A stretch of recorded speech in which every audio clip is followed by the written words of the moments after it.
2 second.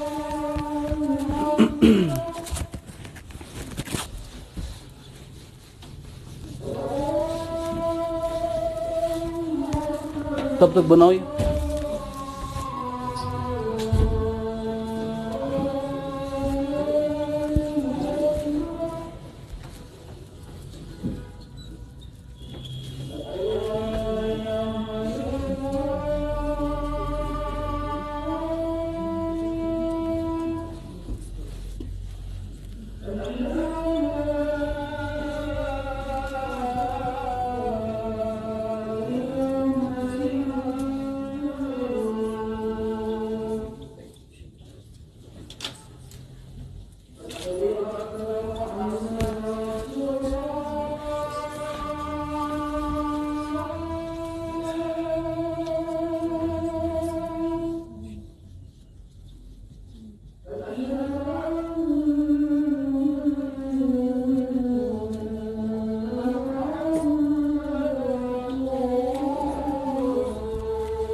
Okay, stop writing, मैं time दूंगा इसके लिए।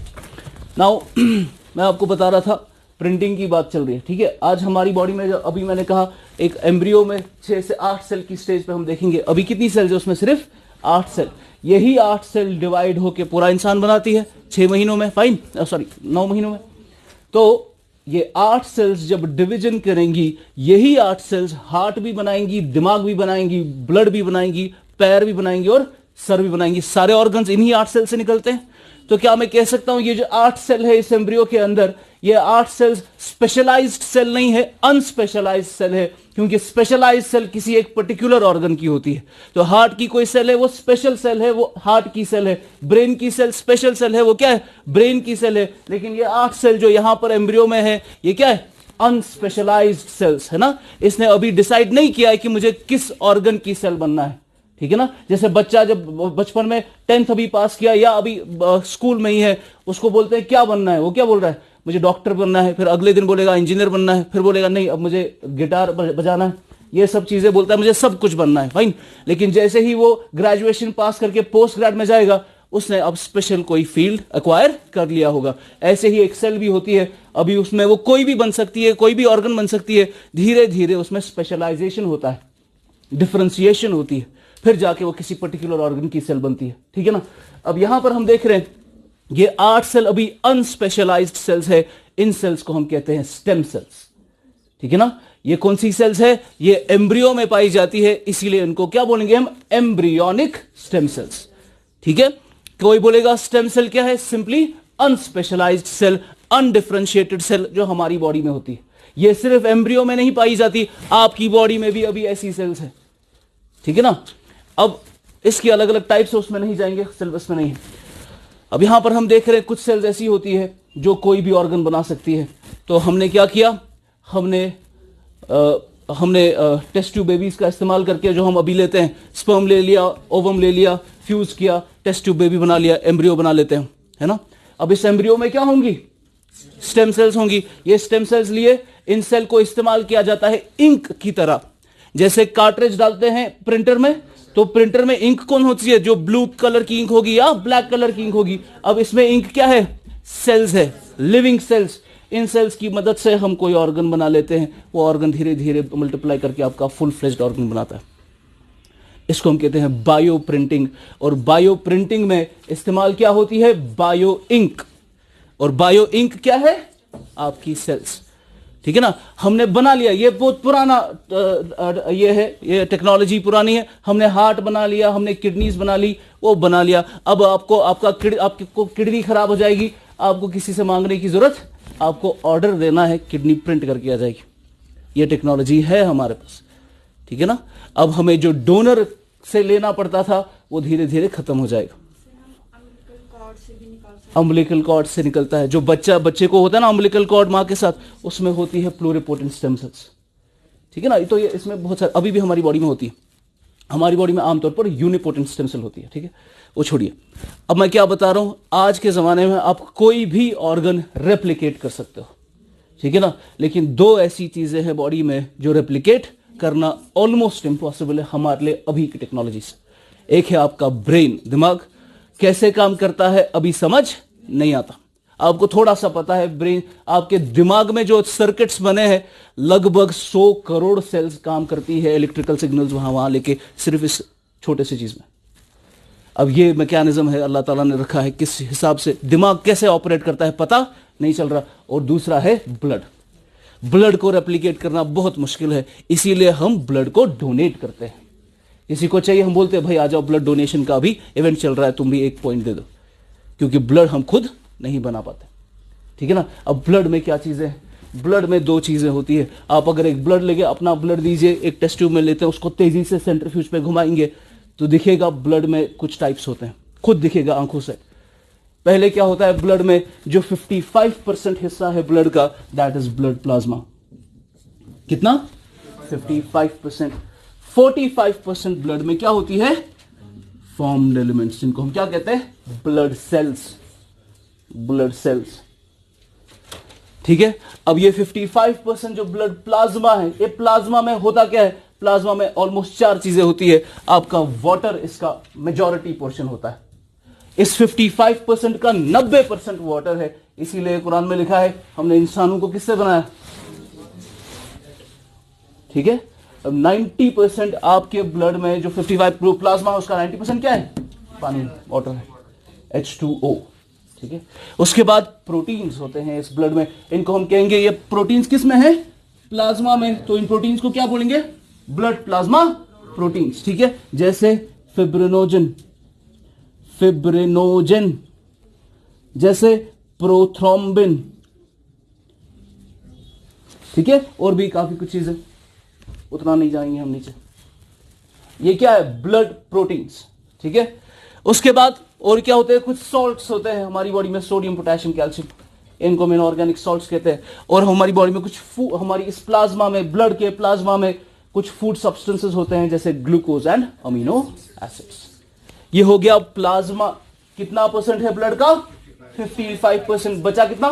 45%। इसमें क्या है? आपकी आरबीसीज, डब्ल्यूसीज एंड प्लेटलेट्स। आरबीसीज को क्या कहते हैं? एरिथ्रोसाइट्स। डब्ल्यूबीसीज को ल्यूकोसाइट्स एंड प्लेटलेट्स को थ्रोम्बोसाइट्स। ये आरबीसीज, डब्ल्यूबीसीज एंड प्लेटलेट्स, इसमें जो ये प्लेटलेट है ये किस काम आता है?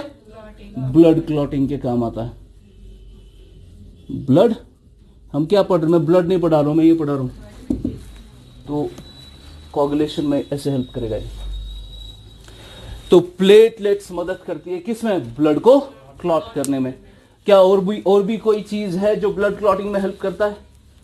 साइंस वाले बताइए, आपके बोर्ड पे मैंने कुछ ऐसा लिखा है जो ब्लड क्लॉटिंग में हेल्प करता है। कौन सा उभरा? एग्जैक्टली, ये जो यहां पे प्रोटीन्स मैंने लिखे, इनमें से 13 ऐसे प्रोटीन्स होते हैं जो ब्लड क्लॉटिंग में हेल्प करते हैं, उनको हम कहते हैं क्लॉटिंग फैक्टर्स। ठीक है ना, तो फिब्रिनोजन एंड प्रोथ्रोम्बिन उन 13 में से 2 है, इनको हम क्या कहते हैं? Clotting factors. क्लॉटिंग फैक्टर्स ये क्लॉटिंग में हेल्प करते हैं। टोटल कितने हैं ये? 13 हैं, इनमें से 2 मैंने लिख लिए बोर्ड पे। अब आते हैं विटामिन के। अब अभी मुझे यहां पे कट लग गया, अब यहां से क्या निकल रहा है? ब्लड निकल रहा है, वेसल्स कट गई, ब्लड बाहर निकल रहा है। अब ब्लड बाहर जाएगा, सबसे पहले क्या होगा? ये प्लेटलेट्स आएंगी, ठीक है ना। बॉडी में पता चल जाता है कहां पे कट पड़ गया है, कहां पे ब्लड लीकेज हो रहा है, तो ये सारी बॉडी से आपकी प्लेटलेट्स उस जगह पे जमा हो रही है, तो यहां से प्लेटलेट्स आने लगेंगी और इस जगह पे जहां पे कट पड़ा है वहां पे जमा होना शुरू होगा, ठीक है। अब ये सारा इन्होंने इस जगह को जमा कर दिया, लेकिन अभी भी ब्लड लीक हो रहा है। उसके बाद क्लॉटिंग फैक्टर्स आते हैं और उस पर एल्फी की तरह एक सील लगा देते हैं, उसके बाद ब्लड बाहर नहीं जाता।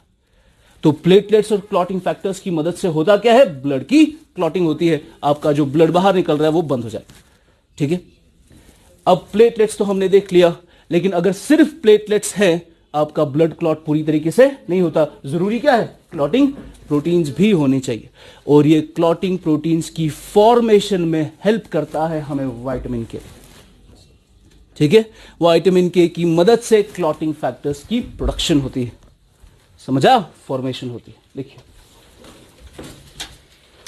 विटामिन के is involved in the formation of blood clotting proteins, in the formation of blood clotting proteins. For example, fibrinogen and prothrombin. Fibrinogen and prothrombin. इनको मैन्युफैक्चर कौन करता है? ब्रैकेट में लिखना, manufactured by the liver. Liver बनाता है इसको।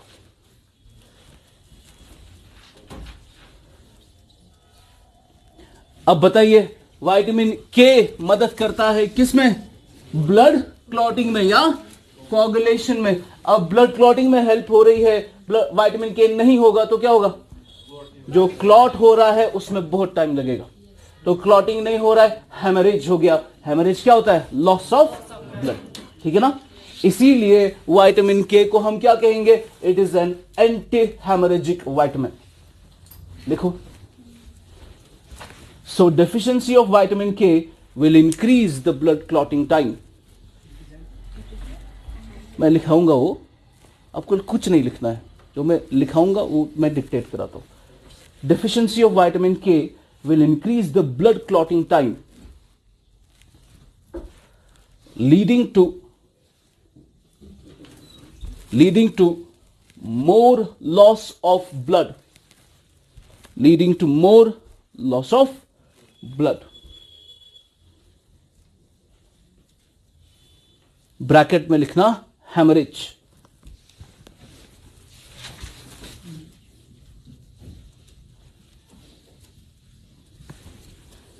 Hemorrhage, and it's also known as anti-hemorrhagic vitamin, and therefore it's also known as anti-hemorrhagic vitamin.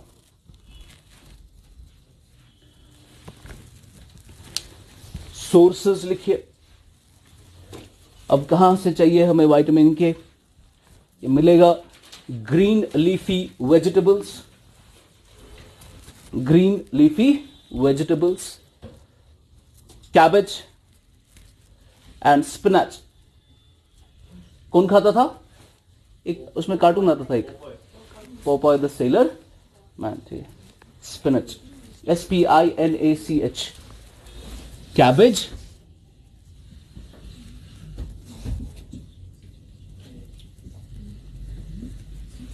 अंतरु फिक्र वो क्यों इतनी लड़ाइयां करता था? क्योंकि उसको पता था मैं क्या खा रहा हूं, पालक खा रहा हूं, तो मेरा अगर कट भी लग गया उसकी क्लॉटिंग हो जाएगी, ठीक है।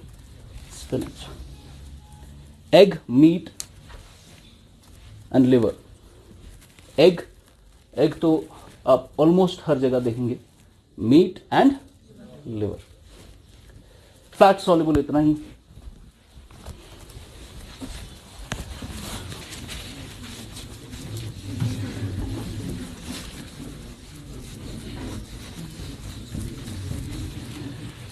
उसके बाद हमारा सेकेंड टाइप है water soluble vitamin,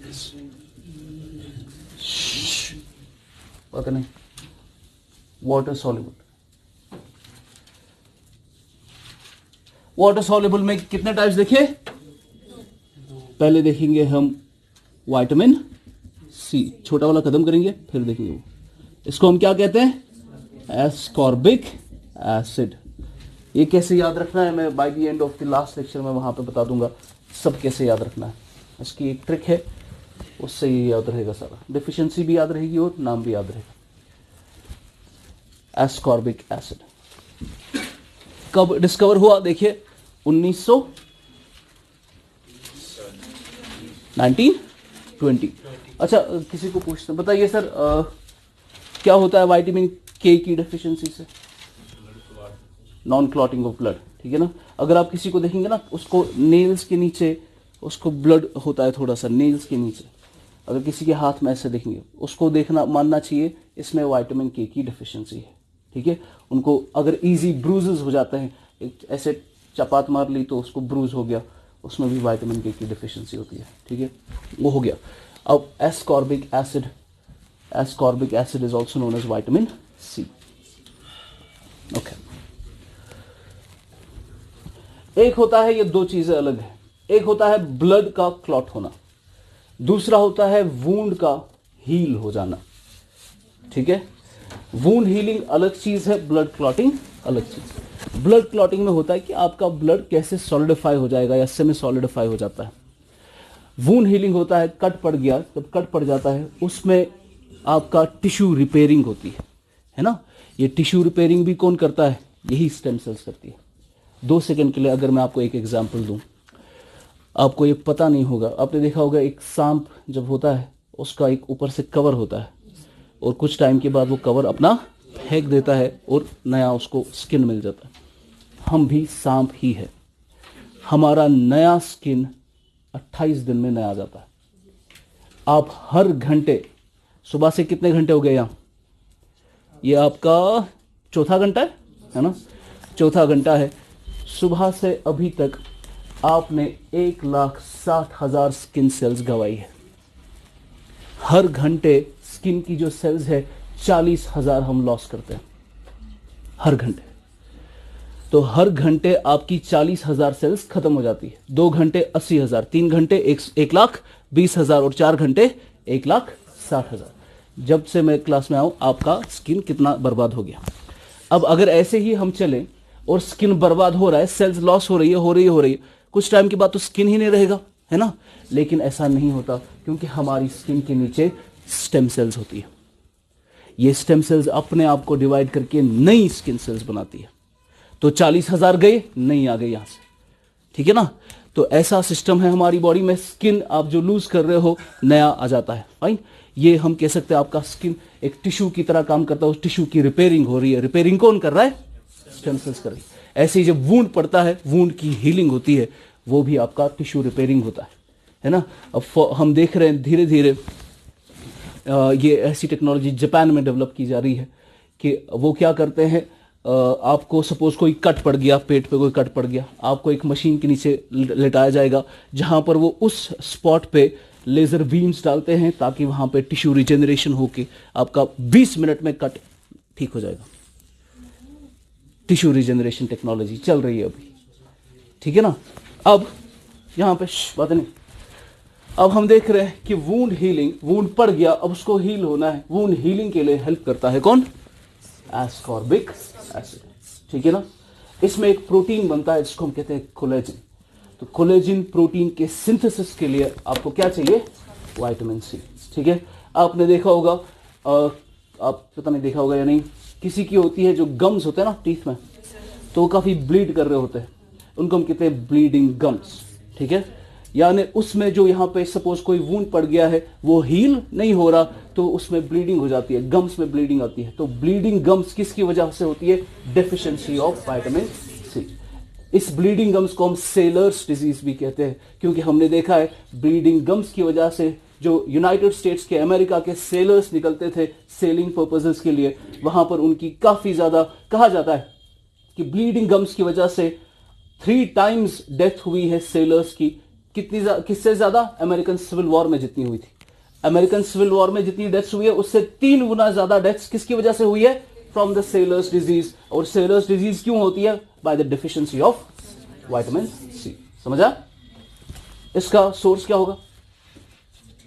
citrus fruits. सबसे रिचेस्ट सोर्स क्या है इसका, जो आमतौर पर लड़कियों को ज्यादा पसंद होता है? आंवला, है ना, गूसबेरी, या आप खाते हैं वो स्ट्रेस फ्रूट्स जो होते हैं जैसे लेमन है या ऑरेंज है। लिखो, it is involve in collagen protein synthesis. Collagen protein synthesis, and collagen is needed for tissue repairing. And collagen is needed for tissue repairing. Bracket में लिखना wound healing.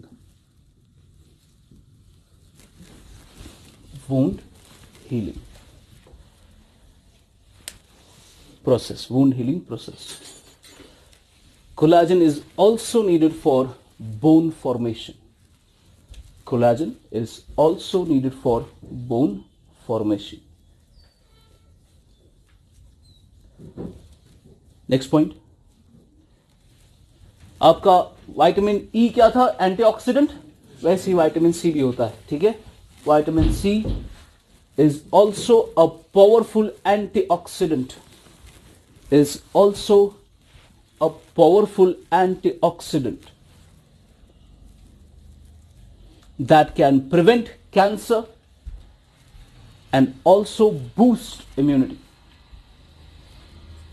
That can prevent cancer and also boost immunity.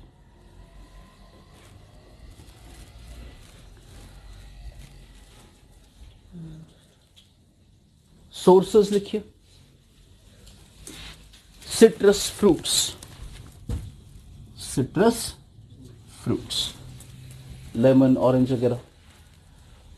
Next point, sources में ही डालो। The richest source of vitamin C is gooseberry. The richest source of vitamin C is gooseberry. Gooseberry क्या हो? आंवला, आंवला जो लेते हैं, ओके, आंवला, आंवला। Deficiency of vitamin C, deficiency. The deficiency of vitamin C causes scurvy. Very good. It is also known as the sailor's disease. The sailor's disease. क्यों मैंने वजह बोल दी? sailor's disease क्यों इसको कहते हैं? सेलर्स डिजीज या स्कर्वी। अब किसी को स्कर्वी है कैसे मालूम पड़ेगा? It is characterised by swollen and bleeding gums. It is characterised by swollen and bleeding gums.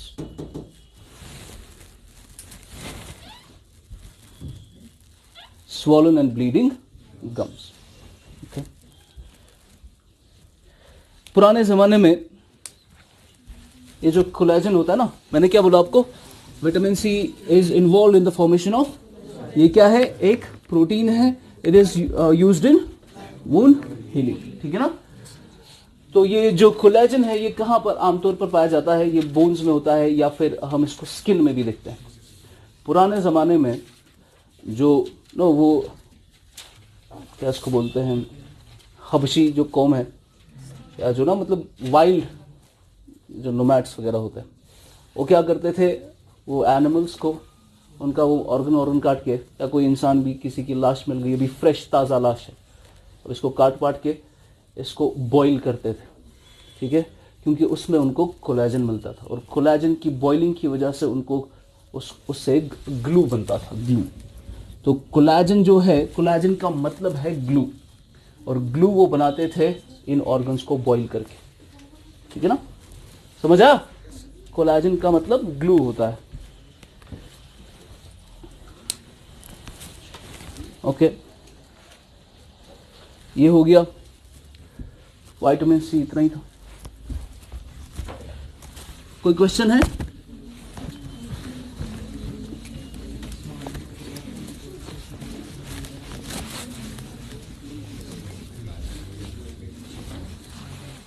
उसके बाद will start with the B complex.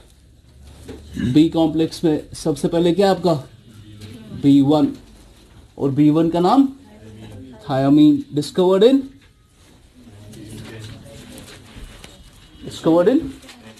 1910। अब ये वाटर सॉल्युबल विटामिन है और बी कॉम्प्लेक्स है।